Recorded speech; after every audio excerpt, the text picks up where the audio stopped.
नमस्कार। इस वक्त की सबसे बड़ी खबर राजधानी दिल्ली से आ रही है। दिल्ली के कथित एक्साइज पॉलिसी यानी लिकर गेट मामले में बड़ा मोड़ आ गया है। रॉस एवेन्यू कोर्ट ने पूर्व मुख्यमंत्री अरविंद केजरीवाल और पूर्व उप मुख्यमंत्री मनीष सिसोदिया को सीबीआई के केस में बरी कर दिया है। कोर्ट ने साफ शब्दों में कहा है कि इस मामले में ऐसा कोई ठोस सबूत नहीं है जिससे आपराधिक साजिश साबित हो सके। ये वही केस है जिसमें मनीष सिसोदिया को 23 फरवरी 2023 को सीबीआई ने गिरफ्तार किया था। बाद में प्रवर्तन निदेशालय यानी ईडी ने भी कार्रवाई की थी। आरोप था कि दिल्ली सरकार की नई एक्साइज पॉलिसी बनते वक्त गड़बड़ी हुई, कुछ खास ग्रुप्स को फायदा पहुंचाया गया और लगभग 100 करोड़ रुपए की अवैध वसूली की गई, जिसका इस्तेमाल चुनाव में किया गया। लेकिन अब कोर्ट ने इस पूरे मामले को बहुत कमजोर बताया है। कोर्ट ने क्या कहा? कोर्ट ने कहा कि जब दस्तावेजों को क्रम से पढ़ा गया और गवाहों के बयान देखे गए तो कहीं भी ऐसी सामग्री नहीं मिली जिसे साजिश का संकेत मिलता हो। जज ने यह भी कहा कि सिर्फ पॉलिसी में बदलाव होना साजिश नहीं माना जा सकता। कोई भी सरकारी नीति संवैधानिक प्रक्रिया से गुजरती है, फाइल्स अलग अलग विभागों से होकर जाती है, अधिकारियों की राय ली जाती है। कोर्ट ने यह भी कहा कि अभियोजनाएं पक्ष ऐसे कोई वित्तीय रिकॉर्ड पेश नहीं कर पाया जिसे यह साबित हो कि आरोपियों का किसी अवैध धन से सीधा संबंध था। गवाहों के बयान भी धारा 161 सीआरपीसी के तहत दर्ज किया गया था, जिनकी न्यायिक मान्यता सीमित होती है। साउथ ग्रुप पर सवाल। इस केस में बार बार साउथ ग्रुप का जिक्र हुआ था। कोर्ट ने इस शब्द का इस्तेमाल पर भी सवाल उठाया। कहा गया कि अगर यही मामला किसी दूसरे राज्य में होता तो शायद नाम कुछ और रखा जाता, यानी केवल एक ग्रुप को नाम देकर साजिश का आधार नहीं बनाया जा सकता।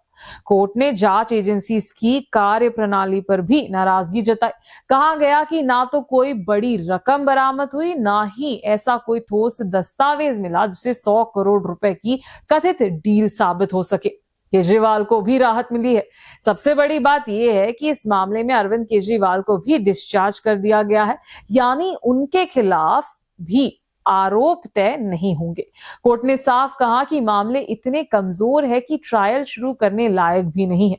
जब शुरुआत स्तर पर ही आरोप साबित नहीं हो पा रहे तो मुकदमा चलने का कोई आधार नहीं बनता। ये फैसला आम आदमी पार्टी के लिए बहुत बड़ी राहत माना जा रहा है। पार्टी लगातार कहता रहा कि ये मामला राजनीतिक साजिश है और कोई सबूत नहीं है। याद दिला दे कि इस पूरे मामले ने देश की राजनीति में बड़ा विवाद खड़ा कर दिया था। बीजेपी और आम आदमी पार्टी के बीच तीखी बयानबाजी हुई। आरोप था कि पार्टी ने 100 करोड़ रुपए इकट्ठा किए और उन्हें चुनाव में इस्तेमाल किया। लेकिन अब कोर्ट ने कहा है कि इस आरोप को साबित करने के लिए कोई ठोस सामग्री पेश नहीं की गई है। अब माना जा रहा है कि आम आदमी पार्टी जल्द ही प्रेस कॉन्फ्रेंस कर इसे अपनी बड़ी जीत बताएगी। खासकर पंजाब जैसे राज्यों में चुनावी माहौल को देखते हुए यह फैसला राजनीतिक रूप से अहम हो सकता है। आगे क्या होगा? हालांकि अभी कोर्ट के आदेश की पूरी कॉपी सार्वजनिक नहीं हुई है।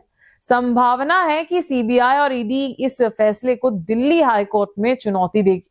कानूनी जानकारों का कहना है कि अगर सीबीआई का केस ही कमजोर पाया गया है तो मनी लॉन्ड्रिंग से जुड़ा ईडी का केस भी प्रभावित हो सकता है।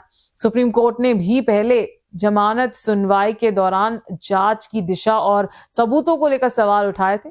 आज का फैसला उसी कड़ी में एक बड़ा मोड़ माना जा रहा है। संक्षेप में कहें तो दिल्ली एक्साइज पॉलिसी केस, जो देश का सबसे चर्चित राजनीतिक मामलों में गिना जा रहा था, अब ट्रायल से पहले ही खारिज कहलाया जा सकता है। कोर्ट ने साफ कहा है कि ना तो आपराधिक साजिश का कोई प्रमाण है और ना ही ऐसा सबूत जिसे आरोप तय किया जा सके। मनीष सिसोदिया और अरविंद केजरीवाल दोनों को बड़ी राहत मिल गई है। अब निगाहें इस बात पर होंगी कि जांच एजेंसीज आगे क्या कदम उठाती है और राजनीतिक स्तर पर इस फैसले का क्या असर पड़ता है।